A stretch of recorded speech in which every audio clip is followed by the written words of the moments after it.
And thank you for joining me, the horror hound Hawkeye, here at Hawkeye's House of Horrors. And I'm going to do something a little different today. I've relocated to another room. It's middle of the summer. It's a little hotter up in the attic, so it's nice and cool down in here. Um, we'll take it from there. But today I'm going to do something a little different for you guys. It's been a while since I've done any reviews on here, but I'm going to do something where I thought, why don't I look at a particular year um, and take a couple of films out of there that aren't highly acclaimed, right? Or people aren't talking about them, and, all the time. But films I like from that year, horror, that I got the time of day for. And some people don't, and I'm not going to ask why. They're not, um, they're kind of like dumpster fire films, if you will. But I got the time of day for them. I enjoy watching them. And I got a couple today I'm going to talk about. So it's from 1980, um, going back to that particular year. And they're both Italian horror films. And I don't have very much Italian horror on here as of yet. I've got a few Lucio Fulci, um, and that's about it.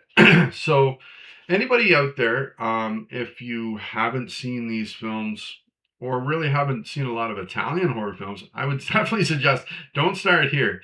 Um, a good place to stay or to start with, sorry, is with some of the um, more well-known Italian horror film directors like Dario Argento or Lucio Fulci. Even though I wouldn't start there, um, Mario Bava, maybe even Lamberto Bava. I started with Demons. That was my first Italian horror film, and I would suggest don't start there either. It blew me away, the effects in that. But I would definitely go into watching some Italian horror films. I would maybe start with um, maybe some Dario Argento, perhaps um, Tenebrae from 1982. Or you can maybe go back a little further, maybe Deep Red. I love that film.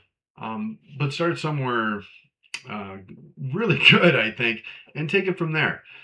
There's a lot of Italian horror films out there, and generally they were gorier than the North American or British films. Um, the story generally isn't all that deep, and the acting usually is not that great, and they're dubbed. Sometimes not very well. So there's a certain uh, I don't know, all those flaws, if you will, they come across to me as a something that I enjoy about watching an Italian horror film. Um, so, anyways, I'm gonna do a couple from 1980, and they actually have the same actor. His name is Ian McCulloch. He was actually in Lucio Fulci's Zombie from 1979. And that was the first Fulci film I ever saw. And, well, it blew me away. That's very gory. Released a year after George A. Romero's Dawn of the Dead. I don't think it was really influence from it, if you will. It's more influence from like old zombie films like White Zombie, like going, anyways, rather than Romero's at the time modern zombie look. But anyways, we're gonna start here with a film. It is called either Contamination, Alien Contamination, even Toxic Spawn, or Larvae, I think. Anyways, I've seen it under Contamination and Alien Contamination. But anyways, it's written and directed by Luigi Cozzi. I do have this. I'm sorry I didn't bring it up here on DVD. It's not a very good quality, so you gotta look for better quality for this particular film. But I would definitely like to thank 20th Century Fox, or whomever it is that gets the lawyers all gathered up and did not sue Cozy for making this film, as this is a blatant ripoff of Alien. And there's been a lot of those, but this is one of the worst, if you will, of Alien. Um, Now, to viewers out there, um, to really get into this film, I would suggest watching Alien and even some old Roger Moore 1970s James Bond films, like maybe The Spy Who Loved Me and Moonraker. Um, go with those. They got Jaws in it. Go with those, and it'll give you a good flavor of what this film is, or what this film is going for. So, what's the story about? A mysterious ship is gliding into the New York harbor, certainly borrowing from Fulci's Zombie. That's how that film started, just a year prior. And there's these gooey green eggs on board the ship. Sound familiar? And once they are handled, though, beyond sending you into slow mo, um, they somehow that effect, even after seeing this film, I gotta seen it maybe 5 or 6 times. It's still not tiring seeing that, probably because it's so cheesy, um, and I'm right on that avenue to enjoy it. It somehow isn't becoming tiresome to me. Um, Anyways, the person's chest explodes, very much like Alien, and in a violent rage. Um, not eggs you'd want to make an omelet with, right? No, no, sir.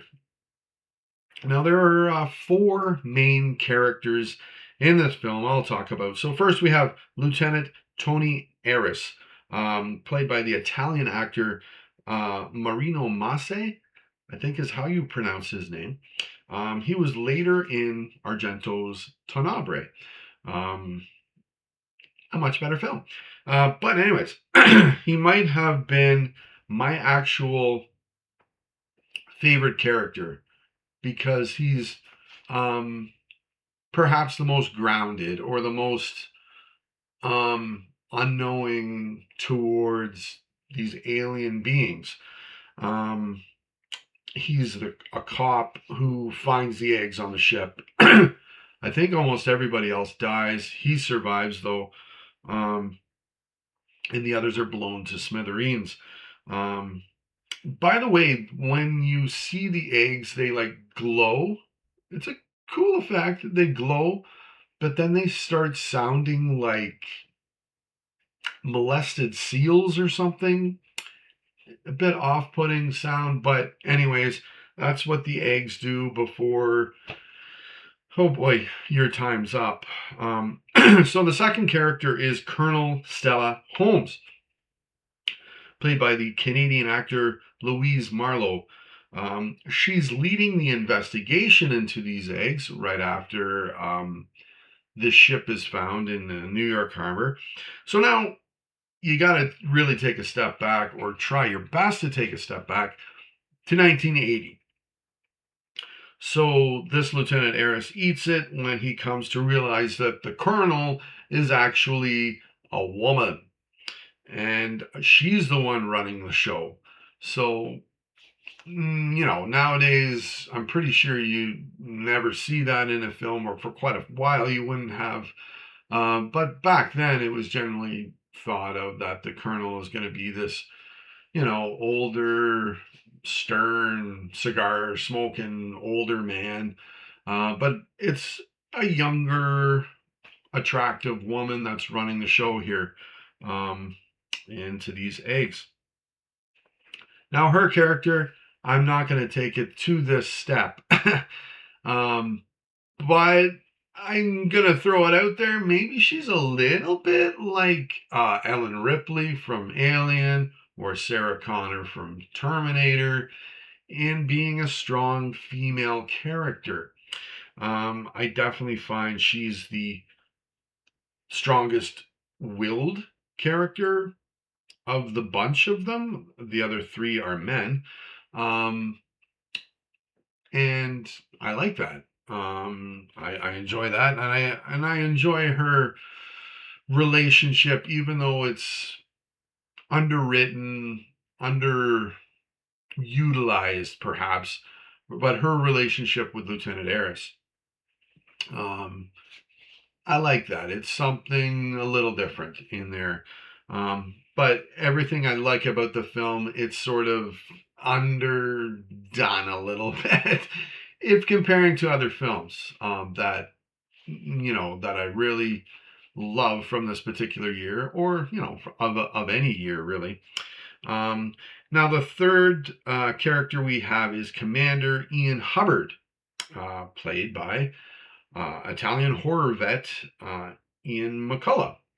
Um, and I think, I'm not sure if this was before or after the next film, but he did a run three in a row, I think, of Italian horror films.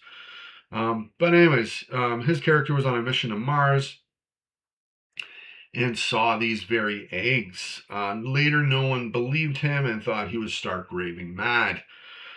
Now he sits around drinking, but is still very much Ian McCullough with those eyebrows and the chin and yeah, you'll see. It's Ian McCullough. Now, personally, I must say with the whole drinking thing, it's once again definitely underutilized or underdone for his character. It seems to be in just one particular scene, his introduction, and that's it. I would say the drinking does show that he has a weakness. This was very hard to deal with, the fact that he saw these eggs on Mars and no one believed him. But once he's introduced, we never see him drinking heavily again. Cozy really should have put in the story that Hubbard continues to drink, or has a moment where he can beat the drink and then become stronger due to that, perhaps. But neither are shown. I also believe his intro should have been much sharper, even better than we have. It's an okay introduction, not bad, but it could have been even better in my opinion. And maybe should be the best in the entire film is his particular character, his intro. You can introduce him just slightly before this in the picture, maybe even just the scene before. Have him in a bar, totally shit-faced. Say trying to outsmart some other guy to win a bet, or something like that, on something that he's already set up and can win. So there's no way he's going to lose. But the other guy finds out and then begins to beat him to a pulp. Just this old drunk guy that's got nothing going on in his life. And then you can find him waking up with a black eye, and maybe minus all his money from his wallet. So that bet really did backfire. Something like that. It would have been to me, a better introduction to his character. Now, the final character we have is Hamilton. Not sure what his ranking is. Is he a commander as well? I don't know. I didn't catch it. Anyways, he was also on this mission with Hubbard. That's the thing. And the catch with his character is after they talk to them about these eggs, Hamilton is saying, that never happened. We never saw that. None of that happened. So that really helps people disbelieve the story that, what was his name again? Commander Ian Hubbard. The story that Hubbard's coming up with, making you not believe it. So Hamilton is the bad guy, and he's played in a very James Bond villain style, which is really strange because, I don't know, that's what they were going for. I think it may have been from the studio pushing for that, um, or Cozy's up, like people above him saying, um, try and blend some James Bond style with that. So the villain and that goes with it. And there's also some good locales too, like um, going to the islands and stuff like that. So it's got that going too. But he is under the mental guide, ooh boy, of this huge, slimy, badass, one-eyed, gross, did I mention slimy, um, alien who's got him under his control. We also need a much better intro of Hamilton. It's just like he shows up and it's like, oh, there he is. And it's like, okay, not much of an intro of the character. Um, and there's a lot of room in this film to add some things because I think the runtime was like only 84 minutes. It's short. You can put some stuff in here, guys. And even if I couldn't see it, but even if adding some things in here, if the runtime's getting too much, just take out some of the medical hocus pocus, trying to figure this stuff out, which is still good, but you could maybe take a scene out of that. I don't know, but there's even like it's memorable. A rat, no, maybe it was a mouse exploding when it touches the egg or something. Anyways, there's a lot of time here where you could add some things in there. Now, I actually really enjoyed the scene where Hubbard, Holmes, Eris are all on the island and they're going to be going for supper. But the colonel goes off for a shower and the other two hang out before they go to their rooms. The scene is dragged out really bad, or really good in my opinion. I find Italian directors really do this. Fulci did this. Just drag those scenes out as far as you can. And I like that about this. You have a long-winded build-up for the scene. You have this long-winded egg being put in the room where she's having the shower, and then she sees it and tries to escape. It's all very long-winded, but it works. It really is adding tension to the film and the scene, and I really like that. And it actually, sometimes when I watch it and I think of it, I'm like, sometimes maybe this Cozy guy was a very good director. Maybe that's possible. But then I see some other stuff here and well, and I'm like, maybe not. But there were some good things in this film that I really enjoy and make me keep coming back to it. Now, I wrote this down. It's too bad they didn't make some Papa Chest toys for this. Like, now out this Christmas, Contamination Chest blowout dolls. And I mean, you could say, how could they? But they aimed Rambo and RoboCop towards kids in the 80s.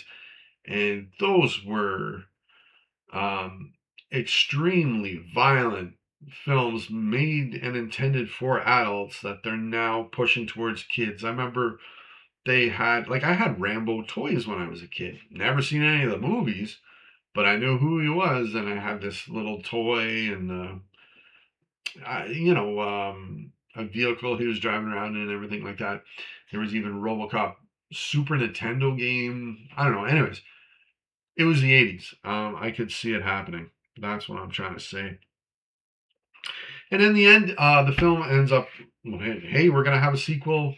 Never happened. And I'm fine with that. Saying Hamilton is still on Mars. Okay, no, he's not. Yet that sequel never came. But I gotta, the last thing I'm gonna mention, what's the best thing about this film? It is the score. It is by Goblin. They did work with Dario Argento. Some of his greatest films are scored by Goblin. The music is way better than the film. And I've sat down and listened to the music, and I'm like, oh yeah, that's awesome, awesome stuff. They did the right choice here in getting these guys to do the score to the film. I love it. Um, and that's that. So that is the first film, and make me slide into the second film. Um, also starring Ian McCulloch, and that is Dr. Butcher, MD, Medical Deviant. Wonderful title. That was the American title, I believe, or it may have been under the title Zombie Holocaust. And I've seen it under both titles. So here is the DVD that I have of this film by Severin, and it's great. There's a lot of stuff on here. If there's any fans of the film out there, look for this. I might have bought this one online, I think. It's got 2 discs, a lot of extras. They even talk about 42nd Street in New York, and yeah, the guy who released the film there and came up with the title, I believe, and everything. There's a lot of extras on here. Really good. Now, this one was directed by Marino Girolami. Now, you might say, okay, this might have been a one-off. He directed a couple films, something like that. But no, this guy did a lot of films through a lot of decades, going back all the way into the 1950s.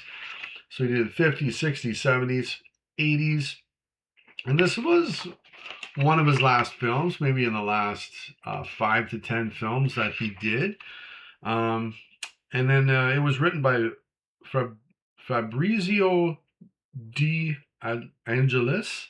Woo, sorry for mangling that name. As well as Romano Scandariato.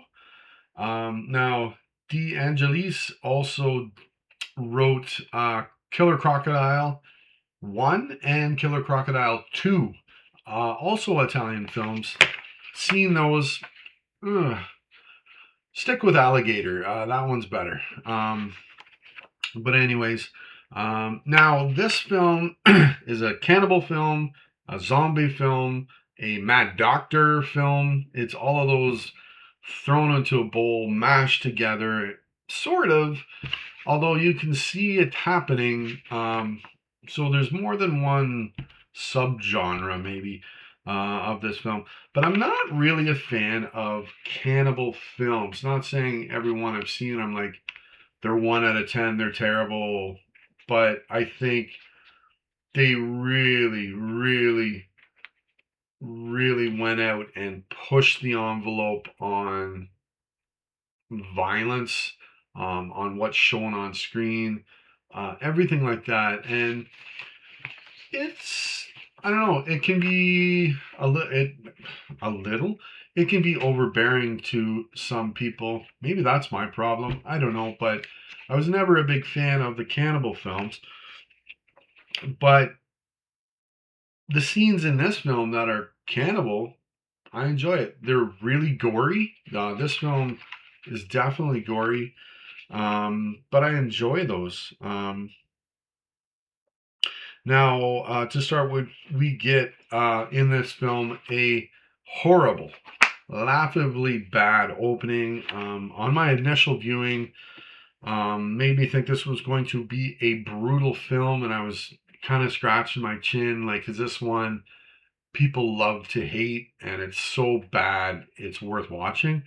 But it recovers. But one ridiculous scene has a nurse screaming, clearly using someone else's voice, as a heart is being ripped out of a body or a corpse in the hospital. So this dude, I'm going to say he's a porter, working in the hospital. He pulls the heart out, and then he's going to actually eat the heart. He skipped lunch, I guess. But luckily, the doctors are there to stop him. Very funny. It's those white coats. They put a stop to everything. But so they, I can't, like, it looks like they scared the shit out of him. Just bling. He's scared. So he runs away down the hallway and jumps out a window that crashes away as he jumps through it. And he jumps to his death. That's not it, folks. After you watch what is most undeniably a dummy falling from the top of this hospital towards the cement below, the left arm of the porter flies off the body as it hits the ground, because that's how that would work, right? And then in the next shot, it's the person, so the left arm is back on the body. Extremely silly, very dumb, and hey brain, turn that thing off before you watch this film. Just enjoy the gore, guys. And as I said, gory this is. Now, one thing as well this film's got is attractive women. First, we have Alexandria Deli-Colli, who was later in Fulci's The New York Ripper, which I gotta see again. A couple of years later, she was in that film. She plays an anthropology know-it-all, Laurie Ridgway. Yes.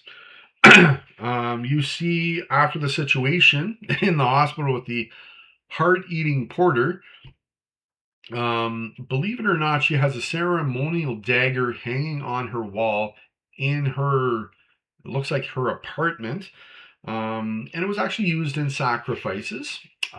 Wouldn't you know, someone's come and stole that off her wall.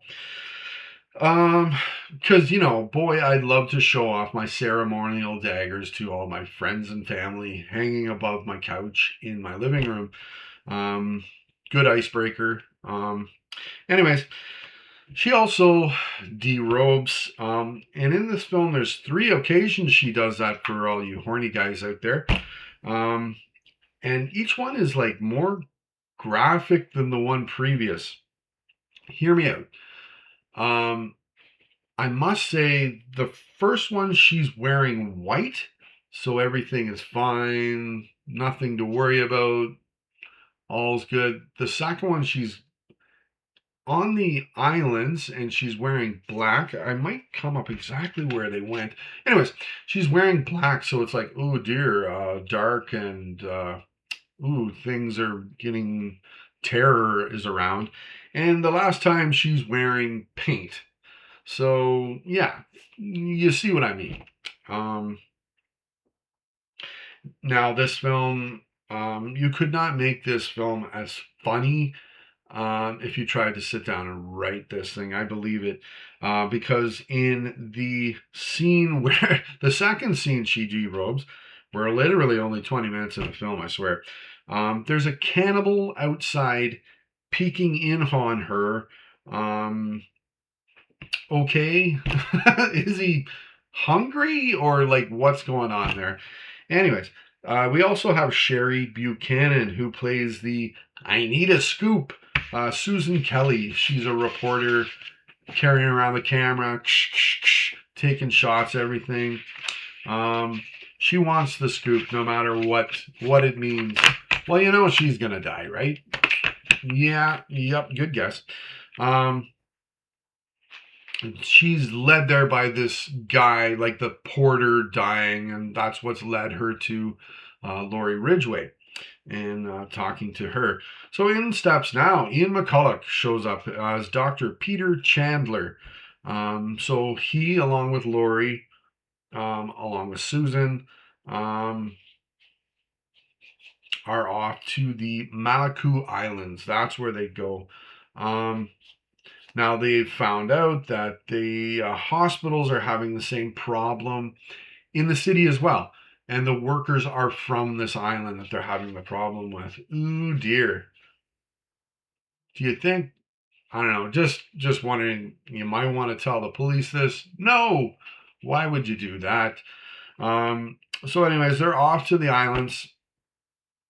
And as I said, Susan is right there along with them, ready to take snapshots, get in there, get the scoop.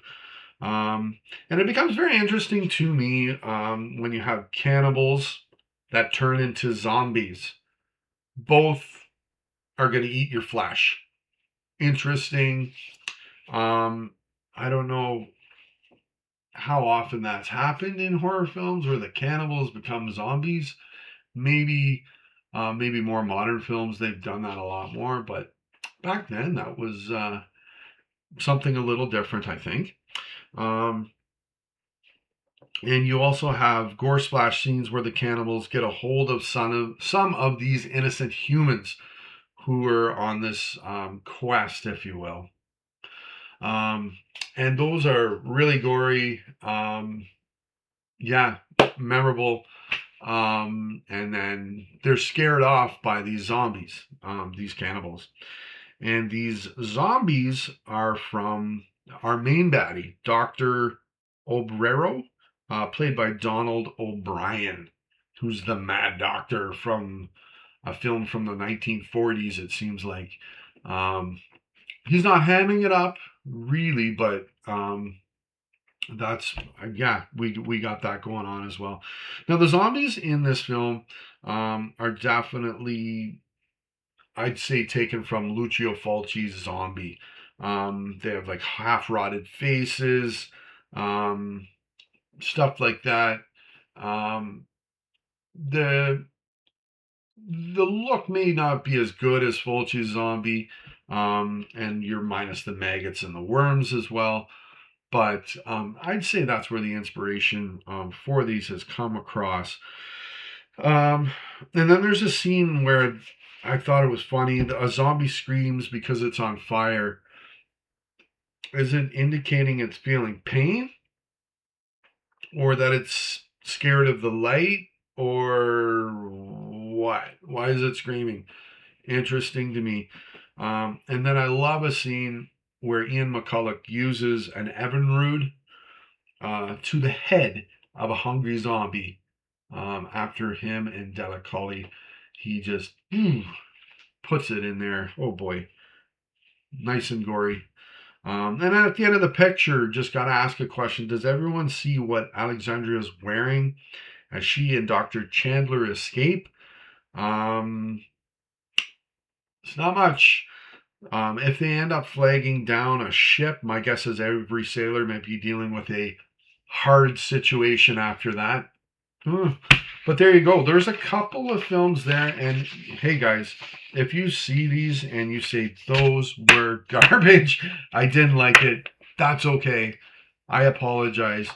I think we all enjoy films some other people don't like, or most don't like. But and if you are a fan of the film, I'd suggest grabbing that one. You'll love getting that one in your collection. But anyways, until next time, I'm Hawkeye. And those are a couple films from 1980, horror films that I got the time of day for. And stay scared out there, everybody.